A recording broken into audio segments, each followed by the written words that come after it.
Bismillahirrahmanirrahim. Assalamualaikum warahmatullahi wabarakatuh. Bertemu kembali dengan Bunda Ummul Khair MPD. Kali ini pada materi PTK bagian 1.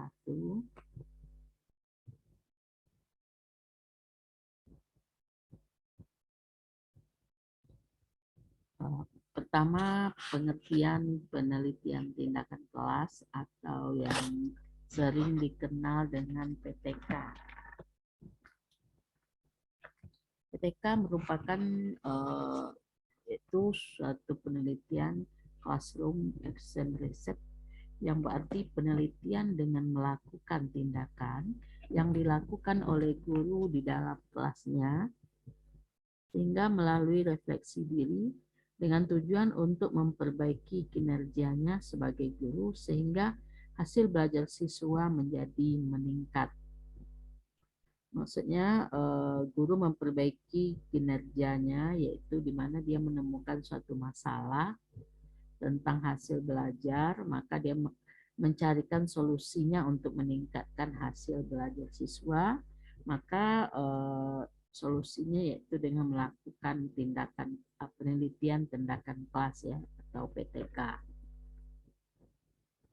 Penelitian tindakan kelas ini diperkenalkan oleh Kuhn Lewin pada tahun 1946 yang selanjutnya dikembangkan oleh Stephen Kemmis, Robin M. Tager, John Elliot, Dave Elwood, dan lainnya. Jadi pertama ditemukan oleh Kuhn Lewin yaitu dengan 4 tahap ya. Kemudian berkembang oleh para ahli-ahli lainnya, dikembangkan kembali pendapat atau temuan dari Kuhn Lewin ini sehingga PTK itu ada 6 bentuk ya, 6 langkah-langkah atau model dari PTK itu menjadi 6 di 1. Kita masuk pada manfaat PTK. Apa manfaat PTK itu? Ya, jadi apa manfaat PTK itu dilakukan? Dalam pelaksanaannya, PTK diawali dengan kesadaran akan adanya permasalahan yang dirasakan mengganggu, yang dianggap menghalangi pencapaian suatu tujuan pendidikan, sehingga telah berdampak kurang baik terhadap proses dan hasil belajar peserta didik. Artinya, di mana hasil belajar tidak mencapai KKM yang sudah ditentukan sekolah secara maksimal atau keberhasilan secara klasikal dalam satu kelas. Maka PTK diawali dengan adanya suatu masalah. Setelah dari adanya permasalahan tersebut, guru kemudian menetapkan fokus permasalahan secara lebih tajam dengan mengumpulkan beberapa tambahan data di lapangan secara lebih sistematis atau melakukan suatu kajian pustaka yang relevan dalam mencarikan solusinya. Jadi solusinya dibuat dulu planningnya ya, tahap-tahap dari PTK, dicarikan teorinya, kemudian apa identifikasi masalah atau penyebab masalahnya.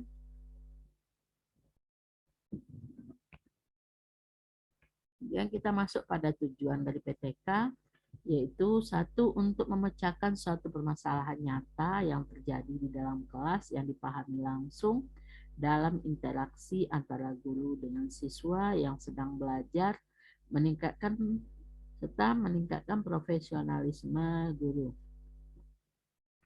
Jadi tujuan PTK itu memecahkan suatu masalah yang terjadi di dalam kelas ya, yang dipahami langsung interaksinya oleh guru dan siswa.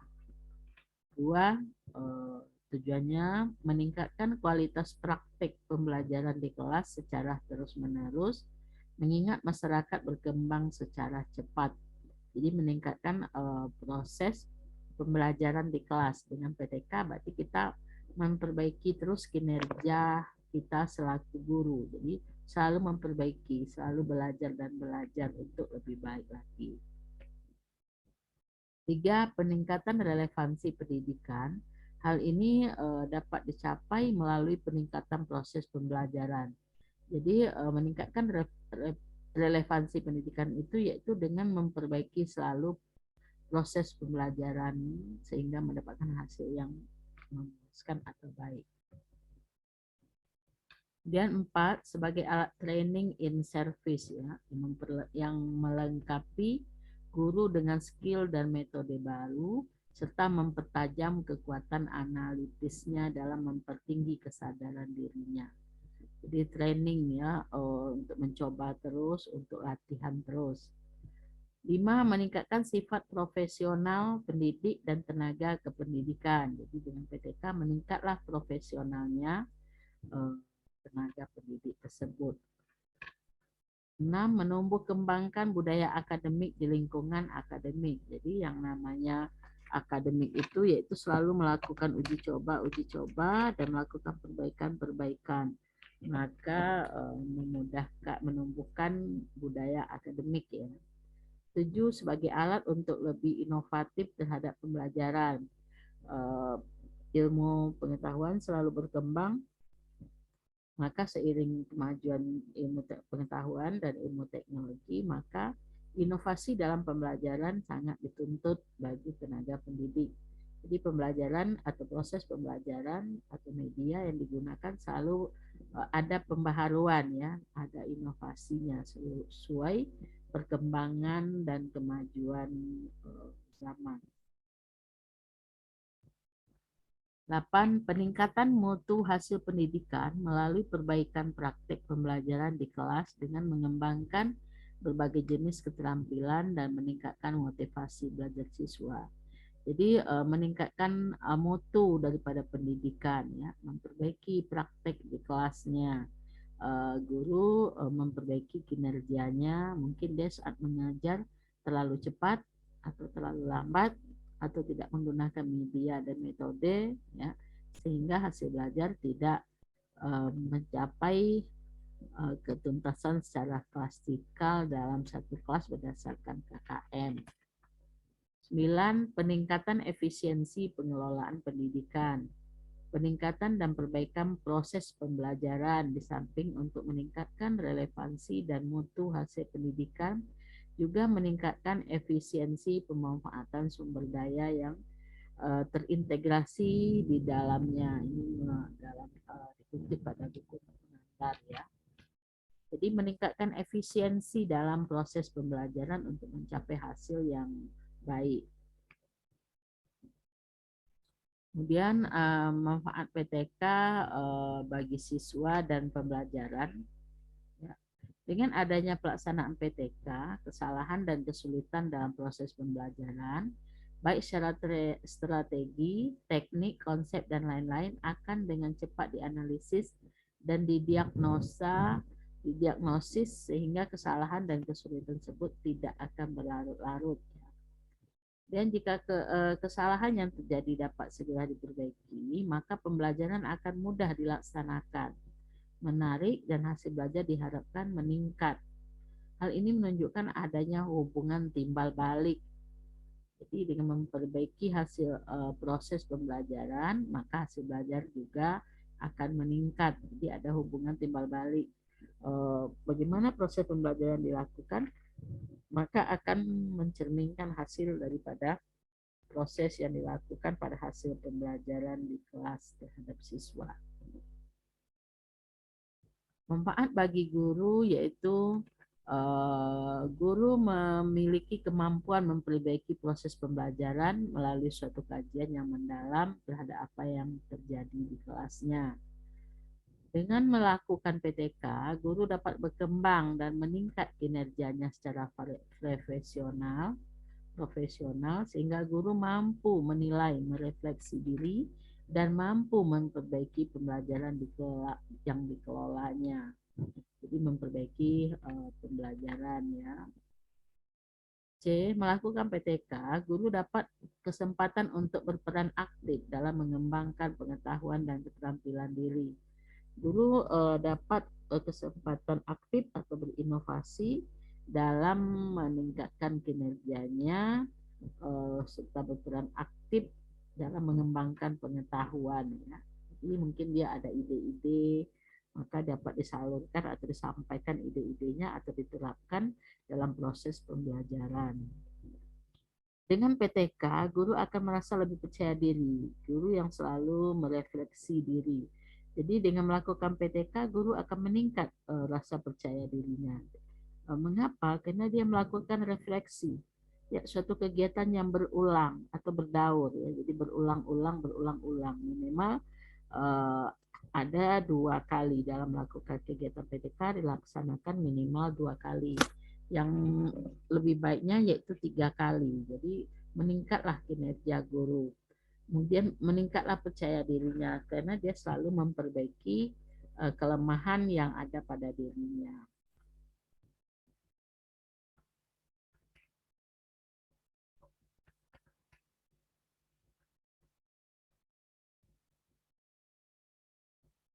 Kemudian manfaat penelitian tindakan secara umum ya.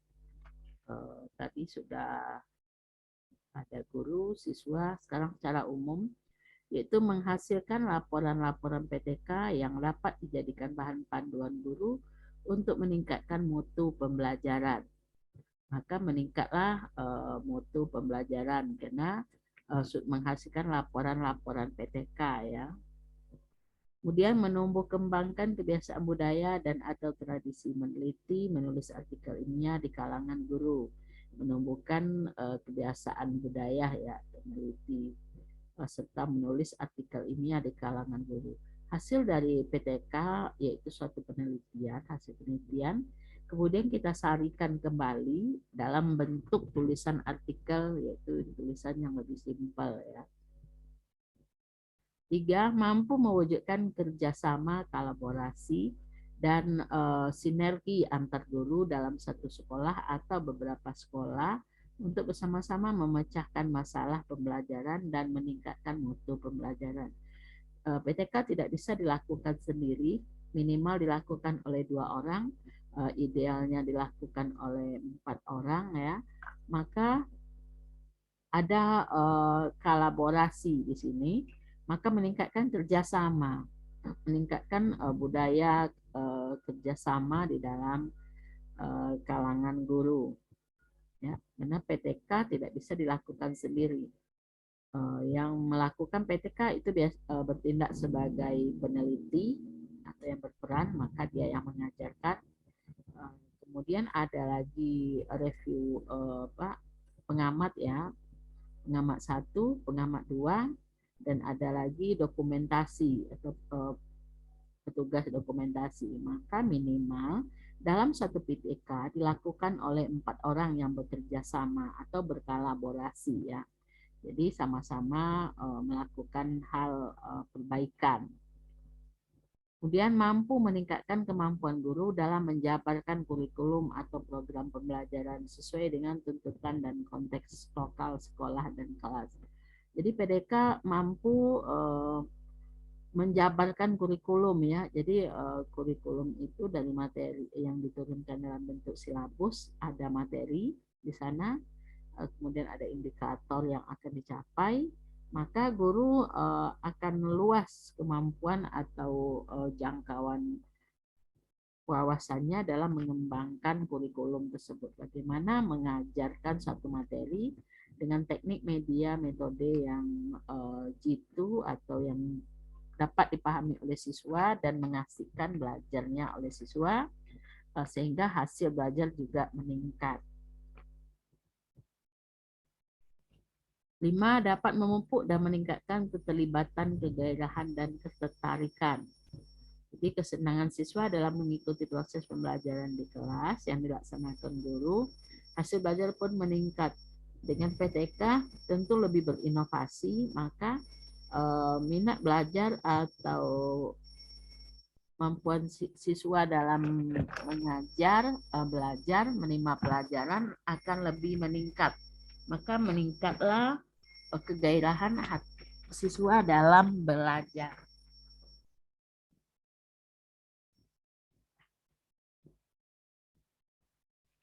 6, dapat mendorong terwujudnya proses pembelajaran yang menarik, menantang, nyaman, menyenangkan, dan melibatkan siswa karena strategi, metode, teknik, atau media yang digunakan dalam pembelajaran bervariasi dan dipilih secara sungguh-sungguh. Jadi intinya mendorong semangat ya atau semangat siswa dalam belajar, dalam mengikuti pelajaran. Karena dalam PTK itu ada inovasi, ada perubahan-perubahan, ada penerapan metode, media, strategi atau model pembelajaran. Jadi bukan melakukan proses pembelajaran secara biasa ya, tapi ada yang harus diterapkan di sana. Dengan demikian, maka siswa akan termotivasi, dia akan merasa senang mengikuti pembelajaran. Kemudian dia merasa hal baru yang dilakukan oleh gurunya.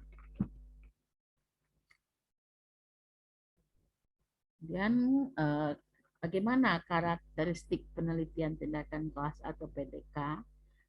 Satu karakteristik PTK yaitu PTK hanya dilakukan oleh guru yang memahami bahwa proses pembelajaran perlu diperbaiki dan ia terpanggil jiwanya untuk memberikan tindakan-tindakan tertentu untuk membenahi masalah dalam proses pembelajaran dengan cara melakukan kolaborasi ya.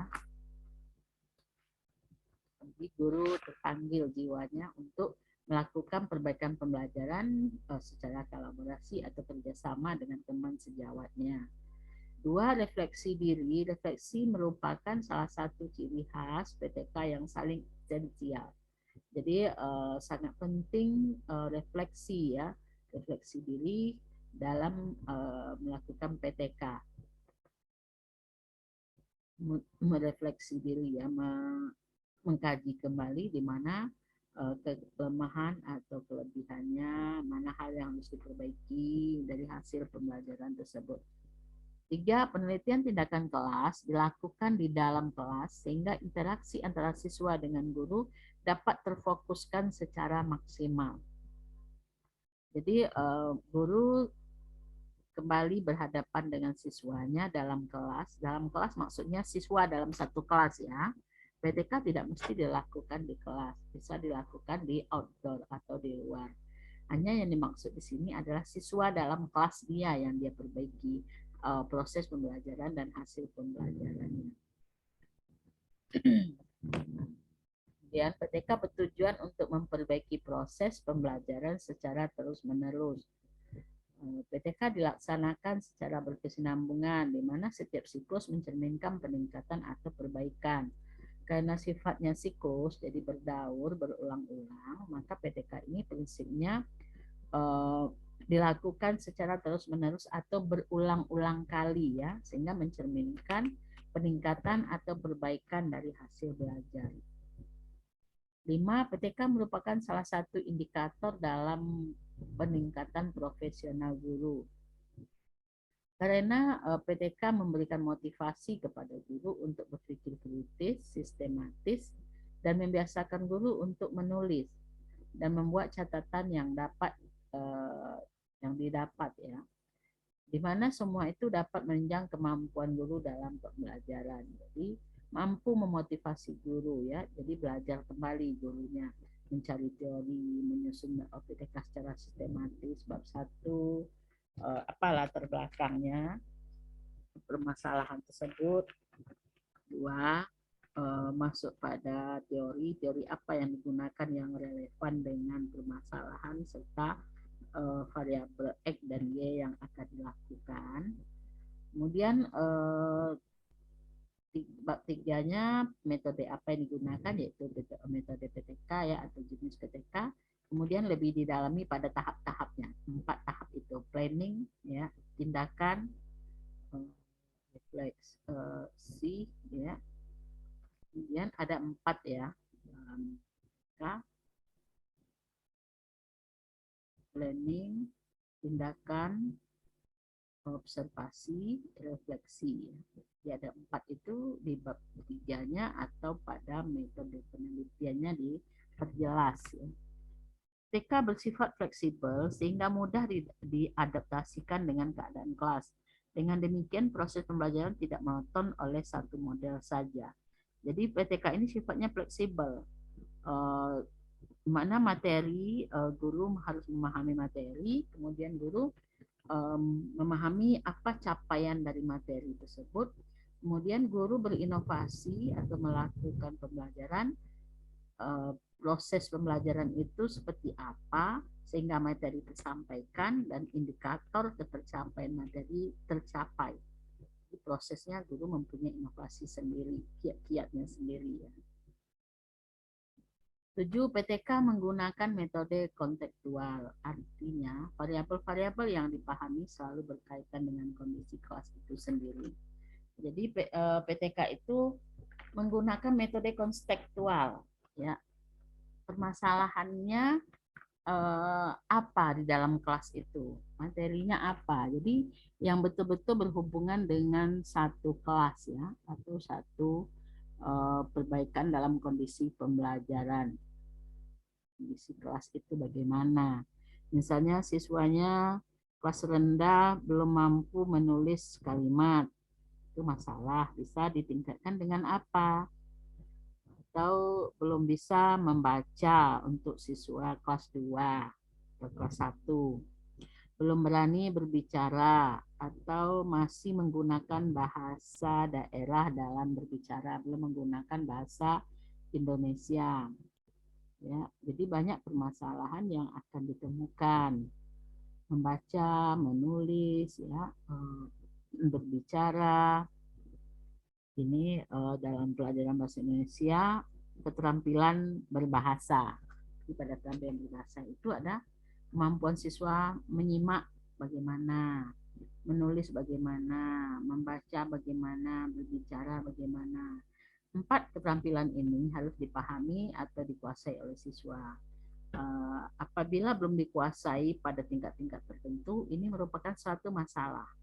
Maka ini bisa dilakukan dalam bentuk PTK. Dengan media, strategi, atau metode apa sehingga siswa ini mampu mengenal huruf dengan cepat, membaca dengan benar, ya. Dengan apa diperbaiki pembelajaran ini sehingga siswa meningkat atau mampu dia dalam belajar, tercapai indikator daripada hasil belajar yang diinginkan dalam silabus sesuai dengan tujuan. PTK dalam pelaksanaannya terbagi dalam beberapa pembagian waktu atau siklus ya. Ada siklus 1, 2, dan 3. Minimal 2 kali, sebaiknya 3 ya. Jadi siklus itu kita lakukan 4 langkah dalam proses pembelajaran, yaitu ada planningnya, ada tindakan, ada observasi, ada refleksi. Dilakukan dulu 1 kali, kemudian dilihat, dianalisis bagaimana hasilnya pada refleksi, kemudian dilihat di mana kelebihan atau kekurangannya, ya, apa yang harus diperbaiki, maka si guru melakukan tindakan atau siklus kedua. Begitu juga dengan siklus ketiga. Siklus 2 dilakukan atas dasar hasil siklus 1. Siklus 2, siklus 3 dilakukan atas dasar siklus 2. Siklus 1 dilakukan atas dasar hasil belajar sebelumnya, hasil observasinya bagaimana di sekolah atau ke siswa. Maka dilakukan PTK siklus 1. Jadi landasan siklus 1 hasil observasi ke pembelajaran atau permasalahan ya, permasalahan ditemukan. Perbaikan 1, perbaikan dilandasi oleh observasi, kemudian dapat hasil siklus 1, kemudian siklus 1 dilandasi oleh hasil tadi, hasil pembelajaran awal, kemudian siklus 2 dilandasi oleh siklus 1, kemudian siklus 3 juga berdasarkan analisis atau refleksi dari hasil pembelajaran siklus 2. Jadi bertahap-tahap ya. Tahap itu harus melihat pada hasil tahapan sebelumnya. PTK tidak diatur secara khusus untuk memenuhi kepentingan penelitian semata, melainkan harus disesuaikan dengan program pembelajaran yang sedang berjalan di kelas tersebut. Jadi PTK bukan suatu program yang untuk memenuhi penelitian semata ya. Oh, yang penting sang guru mempunyai hasil penelitian PTK. Sesungguhnya bukan demikian. Tapi PTK disesuaikan dengan program pembelajaran yang sedang dilakukan di kelas. Program pembelajaran maksudnya di sini materi-materi apa per minggu, per harinya. Nah, kemudian apa masalah yang ditemukan? Ini yang akan diperbaiki prosesnya. Kemudian menurut Ibnu dalam Akid tahun 2009 pada halaman 16 memaparkan bahwa PTK memiliki karakteristik dasar yaitu satu atau A dalam pelaksanaan tindakan berdasarkan pada masalah yang dihadapi guru. Jadi PTK didasarkan pada adanya masalah yang dihadapi guru. Saya ada masalah. Masalah saya adalah siswa saya kelas 2 belum tahu huruf abjad. Ya, masih terbalik-balik B, P, D dengan B ya. M dengan N misalnya. Belum bisa baca tulis ya. Maka ini adalah masalah yang dihadapi guru. Kemudian adanya perpaduan dalam pelaksanaannya. Jadi ada perpaduan dalam pelaksanaan PTK ya. Itu perpaduannya ada menggunakan media, metode, strategi, ya, dan sebagainya. Kemudian peneliti sebagai media yang melakukan refleksi. Di peneliti adalah yang melakukan suatu tindakan. Maka peneliti tidak bisa melakukan sendirian. Peneliti adalah guru yang punya masalah. Ya, tapi dia harus membawa temannya untuk bekerja sama atau kolaborasi dalam melakukan penelitian PTK. Kemudian PTK bertujuan memperbaiki atau meningkatkan kualitas praktek instruksional. Jadi PTK untuk meningkatkan praktek guru, kemudian berdasarkan instruksional ya secara praktis ya. Dan dalam pelaksanaannya terbagi beberapa siklus atau periode. Dalam PTK ada siklus atau periodenya. Prinsip penelitian secara umum ada 4 yaitu kritik reflektif ya, yaitu suatu perhitungan situasi seperti catatan atau dokumen pejabat yang digunakan untuk membuat tuntutan tersembunyi menjadi lebih baik. Dua, kritik jadi reflektif ya, untuk merefleksi apa catatan-catatan atau hal-hal yang harus diperbaiki. Kemudian kritik dialektika digunakan untuk memahami atau fenomena dan konteksnya. Sumber daya kolaboratif ya, prinsip ini mempersyaratkan bahwa setiap gagasan seseorang sama-sama penting dengan sumber daya potensial. Kemudian 4, ambil resiko proses perubahan yang mengancam hasil belajar ya, yang perlu diperbaiki.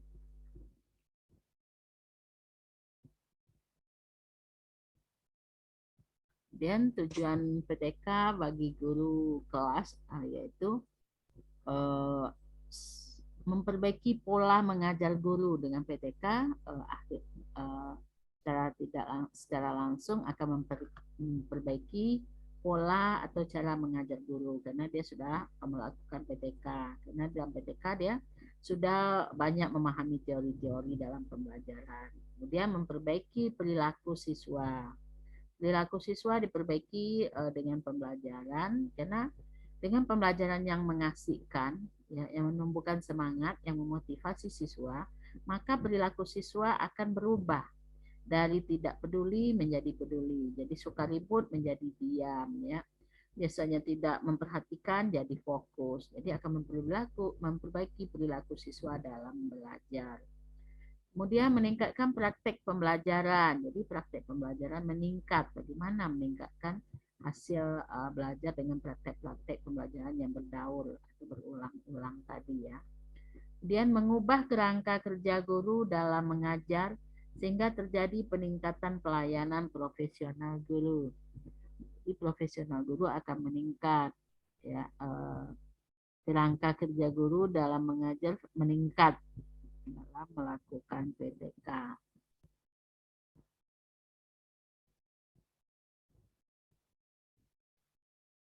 Ya,